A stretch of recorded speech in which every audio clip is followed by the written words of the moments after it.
700 survey నెంబర్లో పట్టాలు ఇచ్చిన వారందరికీ ఇళ్ల స్థలాలు, 700 సర్వే నెంబర్లో ఇళ్ల నిర్మాణాన్ని జిందాబాద్ జిందాబాద్.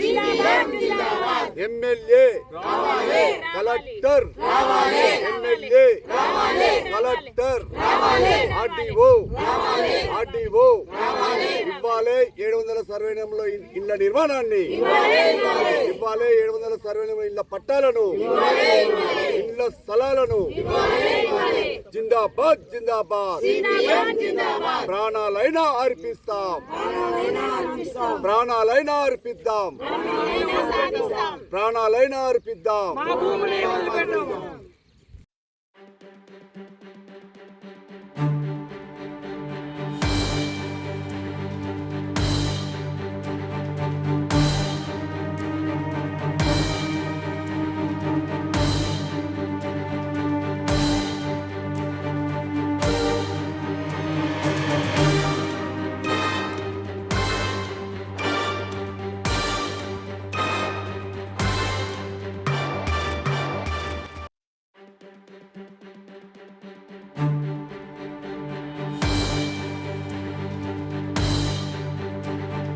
యాదాద్రి భువనగిరి జిల్లా పట్టణంలో భూమి లేని వారికి 2005లో ప్రభుత్వం ఆ రోజు ఇండ్ల పోరాటం కోసం భూ పోరాటం చేస్తే ఆనాటి 2005లో ప్రభుత్వం 75 గజాల భూస్థలాన్ని కేటాయించి వారికి పట్టాలు అందించడం జరిగింది.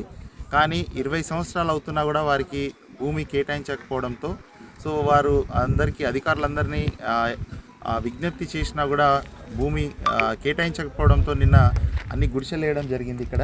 సో ఇక్కడ చూడొచ్చు మీరు, ఇక్కడ మరి సిపిఐఎం పట్టణ కమిటీ ఆధ్వర్యంలో నిన్న గుడిసెలు వేశారు. మరి గుడిసెలు వేసిన దాన్ని నిన్న పోలీసులు అధికారులు వచ్చి ఇక్కడ చూడొచ్చు మీరు ఆ గుడిసెలన్నీ తగలబెట్టి సో వారు చేస్తున్న దీక్షని భగ్నం చేసే ప్రయత్నం చేస్తూ ఉన్నారు. ఇలా చూడొచ్చు మీరు 105 మందికి పట్టాలు ఇచ్చిన ఈ ల్యాండ్లో, ప్రభుత్వ ల్యాండ్లో మరి అక్రమంగా మట్టి తరలిస్తూ ఉన్నారు.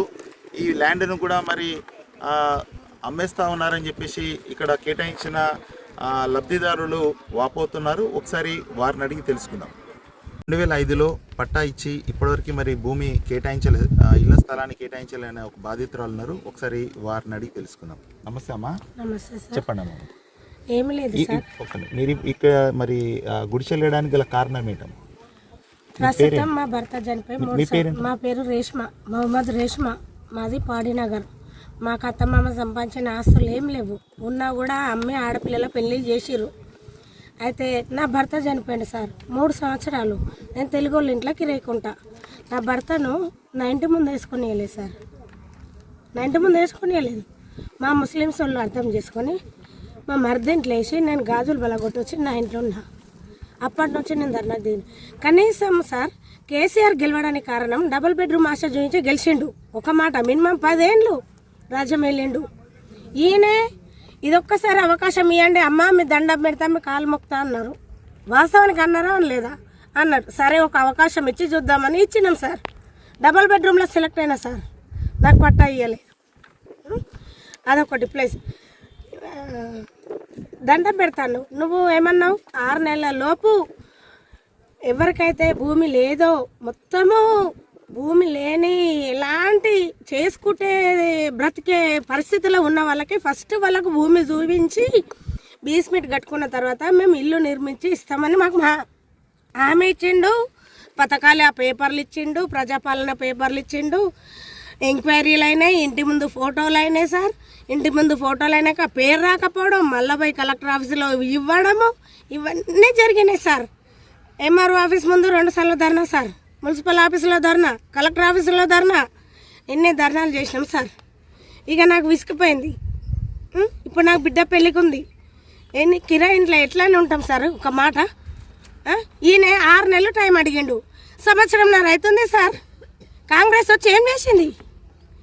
మాకు కావాల్సింది ఇండ్లు, మాకు చూపించండి సార్. మాకు కావాల్సింది భూమి.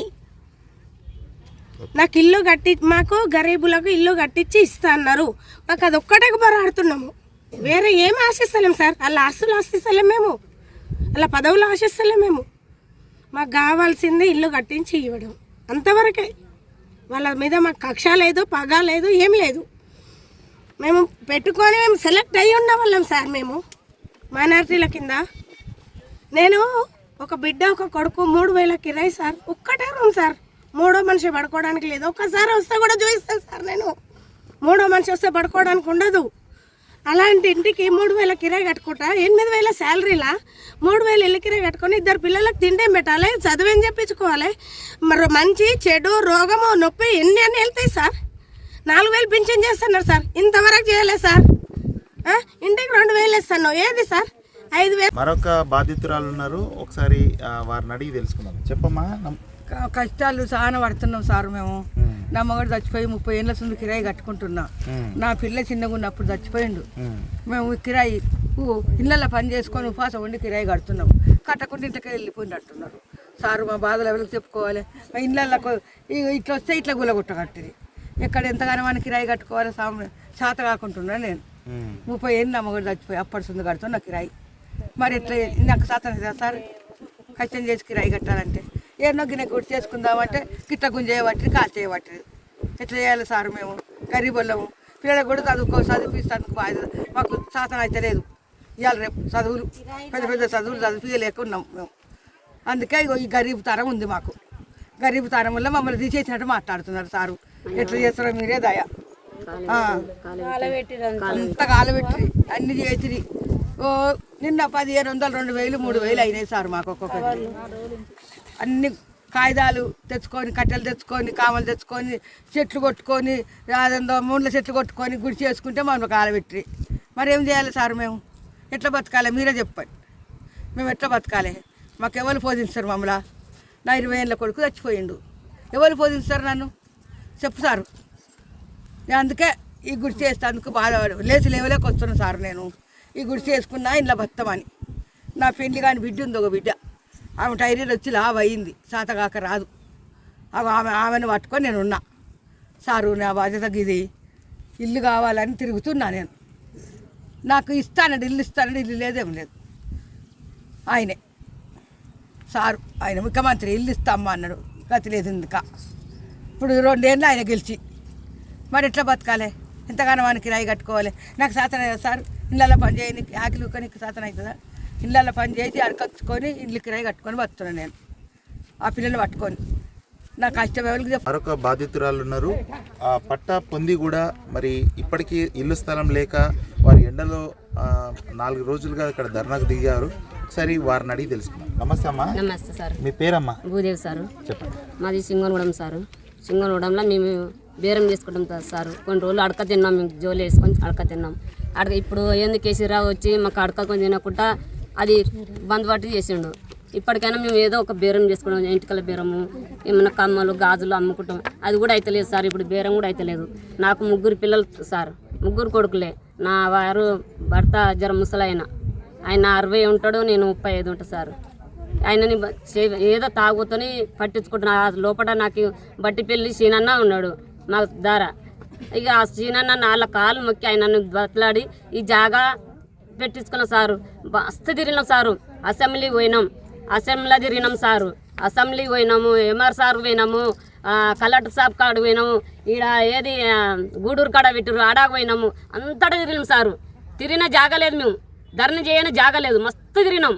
తిరగంగా కూడా ఈ జాగా మాకు చూపించిండు. ఎంఆర్ సార్ వచ్చి తిరిగి చూపించి ఈ పట్ట కూడా మాకు ఎంఆర్ సార్ వచ్చి పంచిండు. స్టేషన్ గట్టకు పంచిండు. ఇది మాకు పంచిండు. స్టేషన్ గట్టకు పంచినాక ఈ జాగాలు ఎక్కడ ఉన్నాయంటే ఇక్కడ అంతా సాఫ్ చేసినాం సార్. ఏనగడ్డ అంతా సాఫ్ చేసినాం. అక్కడ ఆ సైడ్ అంతా సాఫ్ చేసి అవన్నీ కడీలు ఎవరి ఇది నంబర్ల మీద ఎట్లుందో అట్లా లైన్గా పంచుకపోయాడు ఎంఆర్ సార్ వచ్చి మాకు పంచుకపోయాడు. అదే జాగా మళ్ళీ బట్టిపల్లి సీన అన్నాడు ఇదంతా సాఫ్ చేసినాక మనం ఇల్లు కట్టుకుంటామని చెప్పిండు. చెప్పినాక కూడా సరే అని మేము ఊకున్నాం. అంతేలే మా అన్న చనిపోయాడు. మా అన్న మంచివాడు ఉండే, చాలా మంచివాడు ఉండే. మా అన్న కోడి పిల్లలు ఎట్లా తిప్పుకుందావు అట్లా తిప్పాడు మా అన్న. అట్లా ధర్నా చేసిండు మా అన్న. మా అన్న మేము ఉపవాసం ఉంటే మా అన్న కూడా ఉపవాసం ఉన్నాడు. ఎండలన్నాక వానలన్నాక తిరిగినాడు. అట్లాంటి కబ్జా చేసిన జాగాలు ఇప్పుడు ఏమారు వచ్చిన జాగాలు అసలు సంతకం ఉన్నది. ఇప్పుడు ఉన్నోళ్ళే తీసుకుంటున్నారు సారు, ఉన్నోళ్ళే తీసుకొని పోతున్నారు జాగాలన్నీ. ఉన్నోనికే రాసిస్తున్నారు ఏమావారు సార్లు, కలెక్టర్ సార్లు ఉన్నోళ్ళకే వంచిస్తున్నారు. మాకు గరీబ్ మేము గుడిసెలు ఇప్పటికి చూపిస్తాం సార్. మా గుడిసెలు మేము ఇప్పటికీ గుడిసెలలో ఉన్నాం సారు. ఇప్పుడు కావాలంటే ఆ గుడిసెలు కూడా చూపిస్తాం మేము. మా ఇంటికి వచ్చి గుడిసెలు కూడా చూడండి. నాకు ముగ్గురు కొడుకులు అయితే 2 పెళ్లిళ్ళు చేసిన సారు. 2 పిల్లలు అయినారు మా కొడుకులకు. ఆ పిల్లలు ఏడ ఉండాలి, మేమేడ ఉండాలి, మేము ఏడ వండుకోవాలి సారు. ఇప్పుడు భూములు కొనాలంటే తక్కువ రేట్లు ఉన్నాయా సారు? మేము సంపాదించగలుగుతామా? మా గుడిసెలు మేము ఇంటికెళ్ళి బేరం చేసుకొని బతకలేము. మేము కష్టం లేదు, మాకు డ్యూటీలు లేవు, నౌకర్లు లేవు, ఏమీ లేవు మాకు. మా పిల్లలు కూడా చదువుకొని అంత పెద్ద. మరొక బాధితురాలు ఉన్నారు, ఒకసారి వారిని అడిగి తెలుసుకుందాం. నమస్తే అమ్మా. నమస్తే సార్, నా పేరు తులసి. మాకు ఇక్కడ పట్టాలు ఇచ్చి 20 సంవత్సరాలు అవుతుంది. మేము తిరిగిన చోట్లేదు, చాలా చోట్ల తిరిగినాం. ఇప్పుడు కూడా మాకు కిరాయి కట్టడం వెళ్ళక ఇక్కడికి వచ్చి గుడిసెలు వేసుకున్నాం. ఈ గుడిసెలు కూడా కాల్ చేసారు. మరి మేము ఎక్కడ ఉండాలి? మాకు కలెక్టర్ అన్న హామీ ఇవ్వాలి కదా. ఆర్డీఓ వచ్చి వాళ్ళు కూడా హామీ ఇవ్వాలి. మాకు ఇక్కడ నుంచి మేము కదలము. మాకు ఇక్కడ ప్లేస్ ఇవ్వాలి, మాకు ఇల్లు కట్టియాలి. అప్పటి వరకు మేము కదిలేదు లేదు. మేము 2 రోజులు కూలికి పోతే కానీ మాకు అన్నం ఉండదు. అలాంటిది మేము కూలికి పోయి ఆ 1500 తీసుకొచ్చి ఇక్కడ గుడిసేసుకుంటే గుడిసెను కూడా తగలబెట్టారు. మరి ఆ డబ్బులు ఎవరు బాధ్యత? ఎవరు కట్టిస్తారు? మాకు పోతే కానీ తిండి ఉండదు. అట్లాంటి ప్రజలను ఇక్కడ ఇంత నష్టపెడుతుంటే కూడా ఒక్క ఎమ్మెల్యే వస్తలేడు, ఒక్క కలెక్టర్, ఎవరు మా బాధ పట్టించుకుంటలేరు. 20 సంవత్సరాల నుంచి మేము బాధపడుతున్నాం. కిరాయి కట్టకపోతే 1 నెల తాళం వేసి బయట కూర్చోబెడతారు. ఎవరైనా చనిపోతే ఇక్కడ వేయొద్దమ్మా, మీరు వెళ్ళిపోండి ఎక్కడికన్నా అంటే ఎక్కడికి వెళ్తారు సార్? పట్టా ఇచ్చిందే మేము అడుగుతున్నాం కదా, ఇంకా వేరే అడుగుతలేం కదా. మాకు ప్లేస్ చూపించారు, పట్టాలు ఇచ్చారు, అదే ప్లేస్ మేము అడుగుతున్నాము. అయినా కానీ మమ్మల్ని పట్టించుకోకపోతే ఇంకెవరు పట్టించుకుంటారు? ఇప్పుడు 4-5 రోజులు అవుతుంది, ఏ ఎమ్మెల్యే రాలే. ఓటు కోసం ప్రతి ఒక్క ఇంటికి తిరుగుతాడు. మరి ఇప్పుడు కనిపిస్తలేరా ప్రజలు? 2005లో భూమి లేని వారికి పట్టాలిచ్చి 75 గజాల భూమి కేటాయించిన ప్రభుత్వం ఇప్పటికీ ఆ భూములను కేటాయించకపోవడంతో నిన్న సిపిఐఎం రాష్ట్ర కమిటీ సభ్యురాలు అనురాధ గారు ఉన్నారు. సో వారిని భూ పోరాటం అసలు ఎందుకు చేస్తూ ఉన్నారు, అసలు ప్రాబ్లం ఏంటో ఒకసారి మేడంని అడిగి తెలుసుకుందాం. నమస్తే మేడం. ఒకసారి నిన్న మరి మీరు గుడిసెలు కట్టారు. సో మరి ఈరోజు మొత్తం తగలబెట్టి ఉన్నారు. సో ఇక్కడ ఉన్న సమస్య గురించి ఒకసారి వివరించండి. ఇక్కడ భువనగిరి పట్టణంలో 2005లో సిపిఎం పట్టణ కమిటీ ఆధ్వర్యంలో భూ పోరాటం జరిగిందండి. ఆ భూ పోరాటం జరిగినటువంటి క్రమంలో ఇక్కడ 700 సర్వే నెంబర్లో 105 మందికి పట్టా సర్టిఫికెట్లు ప్రభుత్వం ద్వారా ఇవ్వడం జరిగింది. అప్పుడు ఇక్కడ మొత్తం రాళ్లతో ఉన్నది. అప్పుడు ఏమన్నారంటే గవర్నమెంట్ మొత్తం మేము ఇది సదును చేసి ఇస్తామన్నారు. మనిషికి 75 గజాల చొప్పున కూడా ఉన్నది, లేఅవుట్ చేసి ఇస్తామని చెప్పింది. రేపు ఆగస్టు 15 వస్తే మొత్తం 20 సంవత్సరాలు అవుతుంది. ఈ 20 సంవత్సరాల కాలంలో పట్టాదారులు ఎవరైతే ఉన్నారో వాళ్ళందరూ కూడా ప్రతి ఎంఆర్ఓ ఆఫీస్ చుట్టూ, ఆర్డీఓ ఆఫీస్ చుట్టూ, కలెక్టర్ ఆఫీస్ చుట్టూ కూడా తిరగడం జరిగింది. ధర్నాలు చేశారు. ఎన్ని రకాలుగా మెమోరాండాలు ఇచ్చినా కానీ ప్రభుత్వం స్పందించలేదు. చివరికి వాళ్ళు ఎంత దారుణమైన దుస్థితి అంటే ఆ లబ్ధిదారుల కుటుంబాలలో వాళ్ళు కిరాయికుంటున్నారు. వాళ్ళ కుటుంబంలో సభ్యులు చనిపోతే రోడ్ల మీద, ఇండ్లల్లో వేయనీయకుండా కిరాయి వాళ్ళు ఓనర్స్ రోడ్ల మీద వేసుకొని చావులు చేసుకున్నటువంటి పరిస్థితి ఉన్నది. కాబట్టి చివరికి ఇది సిపిఎం పోరాట కమిటీ ఒకటి వేసి పట్టణ కమిటీ ఆధ్వర్యంలోనే ఇక్కడ 6వ తేదీ నుండి ఇవాళకి 4 రోజుల నుంచి ఇక్కడ భూ పోరాటం చేయడం జరుగుతున్నది. ఇక్కడ ఇంకొక విషయం ఏంటంటే ఇక్కడ ఏదైతే ప్రభుత్వం ప్రజలకు ఇచ్చినటువంటి ఈ భూమిలో కబ్జాదారులు మొత్తం ఇక్కడ కబ్జాకు గురి అవుతున్నది. కనీసం ప్రభుత్వం మరి కళ్ళకు గంతలు కట్టుకున్నదని మేము ప్రశ్నిస్తున్నాం. ఇక్కడ కబ్జాకు గురైతుంటే కూడా పట్టించుకున్నటువంటి దుస్థితి ఉంది. ఇవాళ గుడిసెలు వేయగానే ప్రభుత్వం ఇక్కడికి వచ్చి గుడిసెలను తీయాలి, మీ ప్రాబ్లంని మేము సాల్వ్ చేస్తా అని అంటున్నారు. 20 ఏళ్ల నుంచి వాళ్ళకి స్పందన లేదు. ఇవాళ గుడిసెలు వేయగానే ఇక్కడికి వచ్చి మాట్లాడుతున్నారు. నిన్న ఆర్డీఓ గారు వచ్చారు. ఆర్డీఓ గారు మాకు టైం ఇచ్చినప్పుడు మా జిల్లా నాయకత్వం అంతా కూడా వెళ్ళి సార్కి ఒకటే చెప్పాం, సార్ మీరు ఏదైతే ఈ భూమి ఎంత ఉందో దాన్ని సర్వే చేసి లబ్ధిదారులకు ఇక్కడ ఉన్నటువంటి చాలామంది ఇల్లు లేనటువంటి పేద ప్రజలు ఉన్నారు వాళ్ళకి కేటాయించి ఇందిరమ్మ పథకం ద్వారా ఇల్లు కట్టియండి అని మేము చెప్పడం జరిగింది. అయితే కలెక్టర్ గారికి మేము కూడా మాట్లాడదాం అనుకున్నాం. కానీ అద్దమ్మ రేత్రి ఇక్కడ 12 గంటలకి ఎంఆర్ఓ గారు ఆర్డీఓ గారు ఇక్కడ ప్రజలు వేసుకున్నటువంటి గుడిసెలను తీసుకొచ్చి పోలీస్ సిబ్బందితో తీసుకొచ్చి జెండాలు మొత్తం కర్రలన్నీ కూడా తగలబెట్టడం అనేది జరిగింది. ఇక్కడ పేద ప్రజలు వాళ్ళు ఏం అడుగుతలేరు, గొంతమ్మ కోరికలు ఏవీ లేవు. మాకు ఒక భూమి ఇవ్వండి, ఇంటి నిర్మాణం చేపట్టండి అంటే వాళ్ళ ప్రభుత్వాలు కూడా మొత్తం కూడా హామీలు ఇస్తున్నారు ఇంటి నిర్మాణం చేపడతామని. కానీ ఎక్కడో దోలాడని అవసరం లేదు, ఇక్కడ భూమి ఉన్నది. ఈ భూమిని చదును చేసి పేద ప్రజలకు ఇవ్వాలని ఇవాళ సిపిఎం పట్టణ కమిటీ ఆధ్వర్యంలో ఈ భూ పోరాటాన్ని కొనసాగిస్తున్నాం. ఈ భూ పోరాటం ప్రజలకు భూమి ఇచ్చేంత మటుకు కూడా ఈ పోరాటాన్ని కొనసాగిస్తామని కూడా మేము తెలియదు. సిపిఐఎం పట్టణ కార్యదర్శి మాయా కృష్ణ గారు ఉన్నారు. అసలు ఈ గుడిసెలు వేయడానికి గల కారణాలు ఏంటి, అసలు ఈ ధర్నాకు గల డెప్త్గా ఒకసారి వారిని అడిగి తెలుసుకుందాం. నమస్తే సార్. నమస్కారం సార్. భువనగిరి పట్టణంలో సుమారు 20 సంవత్సరాలు కావస్తుంది.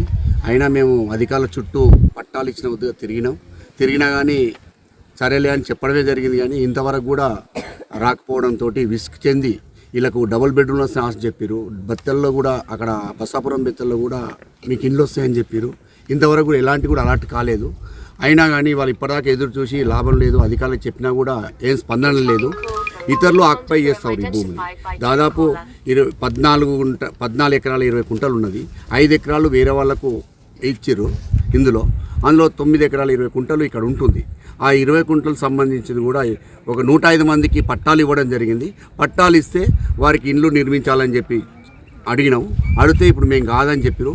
దాన్ని వ్యతిరేకిస్తూ మేము ఖచ్చితంగా ఇక్కడ గుడిసెలేస్తామని చెప్తేనే అధికారులు కదులుతారు, లేకుంటే కదలే అవకాశం ఉన్నది. కాబట్టి మేము తొలాకేదశి నాడు ఆ రోజు పీర్ల పండుగ ఉన్నా కానీ జనాలు వచ్చి 100 మంది వచ్చి ఇక్కడ గుడిసెలు వేసుకోవడం జరిగింది. ఇవాళ గుడిసెలు వేసుకున్న 4 రోజుల నుంచి నిన్న ఎంఆర్ఓ గారు వచ్చి పరిశీలన చేసి ఈ గుడిసెలు తీసేయాలి లేకుంటే బాగుండదంటే అదంతా ఏం లేదు సార్, మీరు చేస్తేనే ఇది పరిష్కార మార్గం ఉంటుంది అని చెప్పి ఆలోచనతోటి ఇక్కడ మేము గుడిసెలు వేయించడం జరిగింది. అదేవిధంగా ఆర్డీఓ గారు టైం ఇస్తే ఆయన కూడా మీరు ఫస్ట్ తీసేయండి, మేము సర్వే చేసి చేస్తాం. మరి ఇన్నేళ్ళ సార్ మేము చెప్తుంటే మీరు పెడచవన పెట్టారు. దీనికి సంబంధించింది ఖచ్చితంగా ఇవ్వాలి సార్. గవర్నమెంట్ ఎన్నికల ముందు కూడా ఏమని చెప్పిందంటే ఇల్లు లేని వాళ్ళకు కూడా జాగా లేని వాళ్ళకు కూడా మేము జాగా చూసి మేము ఇల్లు కట్టిస్తామని చెప్పింది 5 లక్షల రూపాయలు ఇచ్చి. అయినా ఇప్పుడు ఇక్కడ జాగా ఉన్నది మేము చూపెడుతున్నాం. అయినా ఈ ఇల్లు లేని వాళ్ళకి సంబంధించిన ప్రజాపాలన కూడా వాళ్ళు పెట్టుకున్నారు. ఈ గతంలో కూడా ఇళ్ల స్థలాలు వచ్చిన వాళ్ళు కూడా ఉన్నారు. వాళ్ళందరికీ ఇక్కడ కట్టిస్తే ఈ 9 ఎకరాల్లో కట్టిస్తే ఒక పెద్ద కాలనీ ఏర్పడుతుంది. దీన్ని కట్టించాలని చెప్పి సిపిఎం పార్టీగా డిమాండ్ చేస్తా ఉన్నాం. ఎందుకంటే ఇలా పేద ప్రజలు చనిపోతే ఆ కిరాయి ఇండ్లలో చనిపోతే బయట శవం వేసుకొని ఇవాళ దహనం చేసే పరిస్థితి ఉంది. దాన్ని చూడలేకనే మేము అందరినీ స్పందించి వీళ్ళందరినీ పోగు చేసి ఈ వట్టాలు ఇచ్చేంత వరకు ఖచ్చితంగా ఇల్లు నిర్మించేంత వరకు ఈ పోరాటం ఆగదని చెప్పి సిపిఎం పార్టీగా తెలియజేస్తాం. 2005లో కాంగ్రెస్ ప్రభుత్వం 105 మందికి భూ పట్టాలు ఇచ్చింది. వారికి ఇల్లు స్థలాలను కేటాయించాలని చెప్పేసి పట్టాలు పొందిన బాధితులందరూ వాపోతున్నారు. వెంటనే అధికారులు స్పందించి భూములు పట్టాలు ఎవరికైతే ఇచ్చారో వారికి స్థలాలను కేటాయించాలని కోరుతా ఉన్నారు. కేటాయించకపోతే ఇక్కడ నుండి కదలబోము, మా గుడిసెలను తగలబెట్టడం ఇది మంచి పరిణామం కాదని చెప్పేసి వాళ్ళు వాపోతున్నారు. భువనగిరి నుండి Q news Raju Naik. Latest news Telugu మరియు ఇంగ్లీష్ అప్డేట్స్ కోసం ఇప్పుడే క్యూ న్యూస్ అఫీషియల్ యాప్ని ప్లే స్టోర్ నుండి డౌన్లోడ్ చేసుకోండి. సరికొత్త సమాచారాల కోసం క్యూ న్యూస్ వెబ్సైట్ని ఫాలో అవ్వండి. ఛానల్లో ప్రాంతీయ, జాతీయ, అంతర్జాతీయ వార్తలు వీక్షించండి. లైక్ చేయండి.